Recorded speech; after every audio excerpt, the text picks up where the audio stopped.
ನಮಸ್ಕಾರ. ಇವತ್ತು ನಾನು ಬಣ್ಣದ ಸೌತೆಕಾಯಿಯ ಒಂದು ವಿಶೇಷವಾದ ವಿರಳವಾದ ರೆಸಿಪಿಯೊಂದಿಗೆ ಬಂದಿದ್ದೀನಿ. ಸೌತೆಕಾಯಿಯ ಸಿಪ್ಪೆ ಸುಟ್ಟ ಹುಳಿ.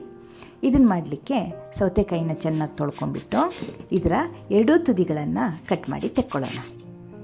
ಆಮೇಲೆ ಮಧ್ಯದಲ್ಲಿ ಇದನ್ನು ಇಬ್ಬಾಗ ಮಾಡಿಕೊಂಡು ದೊಡ್ಡ ದೊಡ್ಡ ಹೋಳುಗಳನ್ನಾಗಿ ಮಾಡ್ಕೊಳ್ಳೋಣ. ಮಾಮೂಲಿ ಸಾಂಬಾರಿಗಿಂತ ಈ ಹುಳಿಗೆ ಹೋಳು ದೊಡ್ಡ ಇರಬೇಕು. ಈ ಸೌತೆಕಾಯಿ ಏನಿದೆ ವೀಕ್ಷಕರೇ, ಮಲೆನಾಡಿಗರಿಗೆ ಒಂದು ಆಪದ್ ಬಾಂಧವ ತರಕಾರಿ. ಮೊದಲೆಲ್ಲ ಮಲೆನಾಡಲ್ಲಿ ಮಳೆಗಾಲ ಅಂದರೆ ಭಯಂಕರವಾಗಿರ್ತಿತ್ತು. ಹಳ್ಳಿಗಳೆಲ್ಲ ಸಂಪರ್ಕ ಕಡ್ಕೊಂಡ್ಬಿಟ್ಟು ಕೂಪಗಳಾಗಿರ್ತಿದ್ವು. ಅಂಥ ಸಮಯದಲ್ಲಿ ಅಡುಗೆಗೆ ಬರ್ತಿದ್ದಿದ್ದೆ ಈ ಗದ್ದೆ ಸೌತೆಕಾಯಿ ಅಥವಾ ಬಣ್ಣದ ಸೌತೆಕಾಯಿ.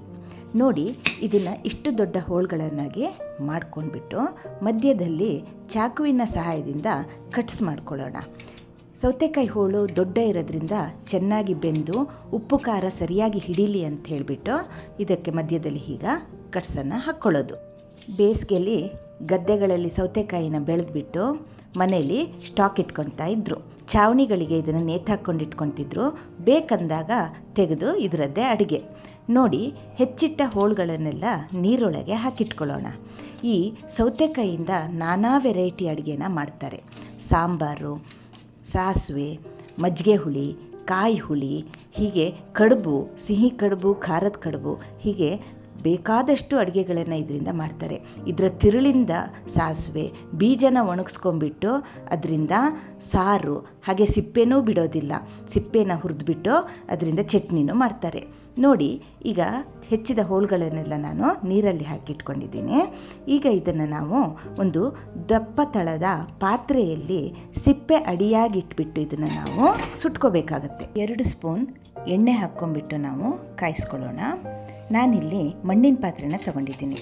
ನಿಮ್ಮ ಹತ್ರ ದಪ್ಪ ತಳದ ಪಾತ್ರೆ ಇಲ್ಲದೆ ಹೋದರೆ ನೀವು ಸೌತೆಕಾಯಿ ಹೋಳುಗಳನ್ನು ಕಾವಲಿ ಮೇಲೆ ಸಹ ಸುಟ್ಕೋಬಹುದು. ಪಾತ್ರೆನ ಹೀಗೆ ಕೈಯಲ್ಲಿ ಹಿಡಿದು ಅಲ್ಲಾಡಿಸ್ಬಿಟ್ಟು ಎಣ್ಣೆ ಎಲ್ಲ ಕಡೆ ಸ್ಪ್ರೆಡ್ ಆಗೋ ಹಾಗೆ ಮಾಡ್ಕೊಳ್ಳೋಣ. ನೋಡಿ, ಎಣ್ಣೆ ಚೆನ್ನಾಗಿ ಕಾದಿದೆ. ಈಗ ಇದಕ್ಕೆ ನಾವು ಸೌತೆಕಾಯಿ ಹೋಳುಗಳನ್ನು ಸಿಪ್ಪೆ ಅಡಿ ಇರುವಂತೆ ಜೋಡಿಸ್ಕೊಳ್ಳೋಣ. ಸಿಪ್ಪೆ ಲೈಟಾಗಿ ಕಪ್ಪು ಬಣ್ಣಕ್ಕೆ ತಿರುಗೋ ಅಷ್ಟು ನಾವು ಇದನ್ನು ಸುಟ್ಕೋಬೇಕಾಗತ್ತೆ. ಈ ಸೌತೆಕಾಯಿ ಏನಿದೆ ಬಾಡಿನ ಹೈಡ್ರೇಟ್ ಮಾಡಿ ಕೂಲಾಗಿಡುತ್ತೆ. ಇದರಲ್ಲಿ ಲೋ ಕ್ಯಾಲರಿ ಇರೋದ್ರಿಂದ ವೆಯ್ಟ್ ಮ್ಯಾನೇಜ್ಮೆಂಟ್ಗೆ ತುಂಬ ಸಹಾಯ ಮಾಡುತ್ತೆ. ಡೈಜೆಷನ್ಗೂ ಹೆಲ್ಪ್ ಮಾಡುತ್ತೆ. ಕಿಡ್ನಿ ಹೆಲ್ತ್ಗೆ ಇದು ಹೆಲ್ಪ್ ಮಾಡುತ್ತೆ. ಇದರಲ್ಲಿ ಮಿನರಲ್ಸ್ ಹೇರಳವಾಗಿರೋದ್ರಿಂದ ಹಾರ್ಟ್ ಹೆಲ್ತ್ಗೆ, ಅದೇ ರೀತಿ ಮಸಲ್ಸ್ನ ಫಂಕ್ಷನ್ಗೆ ಇದು ಒಂದು ಒಳ್ಳೆಯ ತರಕಾರಿಯಾಗಿದೆ. ನೋಡಿ, ಸೌತೆಕಾಯಿ ಸ್ವಲ್ಪ ಬೆಂದ್ಬಿಟ್ಟು ಸೈಜ್ ಕುಗ್ಗಿದೆ. ಮುಚ್ಚಿಟ್ಟು ಮತ್ತೆ ಬೇಯಿಸೋಣ ಇದನ್ನು. ಈಗ ಮಸಾಲ ಹುರ್ಕೊಳ್ಳೋಣ. 1/4 ಸ್ಪೂನ್ ಮೆಂತ್ಯ, 1/4 ಸ್ಪೂನು ಸಾಸಿವೆ, 1/4 ಸ್ಪೂನು ಜೀರಿಗೆ, 1/4 ಸ್ಪೂನು ಕರಿ ಎಳ್ಳು, ಹಾಗೆ 2 ಸ್ಪೂನು ಕಡಲೆಬೇಳೆ, ಒಂದು 5ರಿಂದ 6 ಒಣಮೆಣಸನ್ನು ತಗೊಂಡಿದ್ದೀನಿ. ಇಷ್ಟನ್ನು ನಾವು ಡ್ರೈ ರೋಸ್ಟ್ ಮಾಡ್ಕೊಳ್ಳೋಣ. ಮೊದಲು ಕಾಳು ಬೇಳೆನ ಹುರ್ಕೊಳ್ಳೋಣ. ಅದು ಸ್ವಲ್ಪ ಕಾದ ನಂತರ ಒಣಮೆಣಸನ್ನು ಹಾಕ್ಕೊಳ್ಳೋಣ. ಏಕೆಂದರೆ ಕಾಳು ಬೇಳೆ ಹೊಂಬಣ್ಣಕ್ಕೆ ಬರೋದ್ರೊಳಗೆ ಒಣಮೆಣಸು ಕರಟು ಹೋಗೋ ಚಾನ್ಸಸ್ ಇದೆ. ಹಾಗಾಗಿ ಸ್ವಲ್ಪ ಸಮಯದ ನಂತರ ನಾವು ಒಣಮೆಣಸನ್ನು ಹಾಕ್ಕೊಂಡು ಚೆನ್ನಾಗಿ ರೋಸ್ಟ್ ಮಾಡ್ಕೊಳ್ಳೋಣ. ಇದು ಫ್ರೈ ಆಗಿದ್ದು ಸಾಕು. ಈಗ ಇದನ್ನು ತೆಗೆದು ತಣ್ಣಗಾಗ್ಲಿಕ್ಕೆ ಇಡೋಣ. ನೋಡಿ, ಈ ಕಡೆ ಸೌತೆಕಾಯಿ ಹೋಳು ಚೆನ್ನಾಗಿ ಸುಡ್ತಾ ಇದೆ. ಸಿಪ್ಪೆ ನೋಡಿ ಹೇಗೆ ಕಪ್ಪಾಗಿದೆ ಅಂತ. ಇಷ್ಟು ಕಪ್ಪಾದರೆ ಸಾಕು. ಪ್ರತಿ ಹೋಳಿನ ಸಿಪ್ಪೆನೂ ಈ ಬಣ್ಣಕ್ಕೆ ಬರೋ ತನಕ ನಾವು ಇದನ್ನು ಹೀಗೆ ಸುಟ್ಕೊಳ್ಳೋಣ.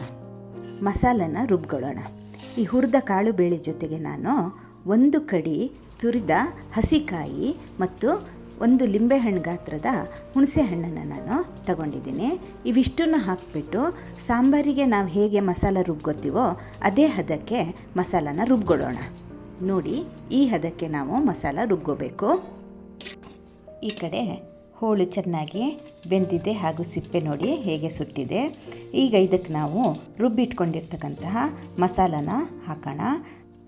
ಜಾರ್ನ ಸ್ವಲ್ಪ ನೀರು ಹಾಕಿ ತೊಳೆದು ಇದಕ್ಕೆ ಹಾಕೋಣ. ಇದು ಎಲ್ಲ ಹುಳಿ ಅಷ್ಟು ನೀರಾಗಿರೋದೇನು ಬೇಡ, ಸ್ವಲ್ಪ ದಪ್ಪವಾಗಿರ್ತಕ್ಕಂತಹ ಮಂದವಾಗಿರ್ತಕ್ಕಂತಹ ಹುಳಿ ಇದು. ನೋಡಿ, ಈಗ ಸದ್ಯಕ್ಕೆ ಇಷ್ಟು ನೀರು ಹಾಕ್ಕೊಳ್ಳೋಣ. ಮುಂದೆ ಬೇಕಾದರೆ ಮತ್ತೆ ಸ್ವಲ್ಪ ನೀರನ್ನು ಸೇರಿಸ್ಕೊಳ್ಳೋಣ. ಇದನ್ನೊಮ್ಮೆ ಕೈ ಆಡಿಸಿ ಮುಚ್ಚಿಟ್ಟು ಚೆನ್ನಾಗಿ ಕುದಿಸೋಣ. ನೋಡಿ, ಇದು ಒಂದು ಕುದಿ ಬಂದಿದೆ. ಈಗ ಇದಕ್ಕೆ ನಾವು ರುಚಿಗೆ ತಕ್ಕಷ್ಟು ಉಪ್ಪು ಹಾಗೂ ಬೆಲ್ಲನ ಹಾಕಬೇಕು.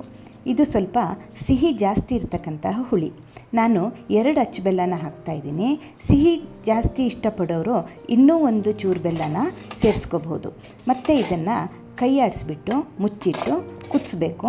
ನೋಡಿ, ಇದು ಸ್ವಲ್ಪ ದಪ್ಪ ಜಾಸ್ತಿನೇ ಇದೆ.